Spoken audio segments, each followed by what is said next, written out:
Bharatiya Janata party દ્વારા વડાપ્રધાન નરેન્દ્ર મોદીના વ્યક્તિત્વ અને સિદ્ધિઓનું ચિત્ર પ્રદર્શનનું શુભારંભ કરાયું છે।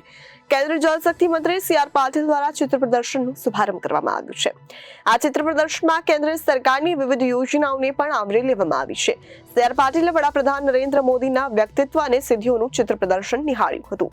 ભારતીય જનતા પાર્ટી દ્વારા વડાપ્રધાન નરેન્દ્ર મોદીના વ્યક્તિત્વ અને સિદ્ધિઓનું ચિત્ર પ્રદર્શનનું શુભારંભ કરાયું છે।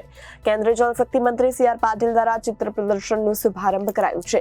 આ ચિત્ર પ્રદર્શનમાં કેન્દ્ર સરકારની વિવિધ યોજનાઓને પણ આવરી લેવામાં આવ્યું છે।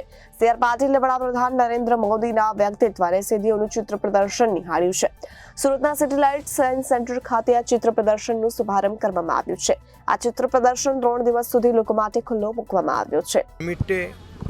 જે સેવાકીય પખવાડું ઉજવવાનું ભારતીય જનતા પાર્ટી દ્વારા નક્કી કરવામાં આવે છે તેના એક ભાગરૂપ આજે સુરત મહાનગર ભારતીય જનતા પાર્ટી દ્વારા નરેન્દ્રભાઈ મોદી સાહેબની જીવનની અને જીવન દરમિયાન કાર્યોની વિવિધ સિદ્ધિઓનું એક ચિત્ર પ્રદર્શન અહીં કરવામાં આવ્યું હતું।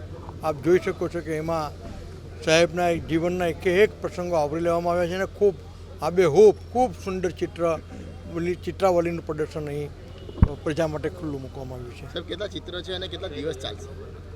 એ લગભગ 3-4 દિવસ ચાલશે અને ચિત્રોની સંખ્યાનો મને આઈડિયા નથી। Reporter Arvind Rathod, Janadesh news, Surat.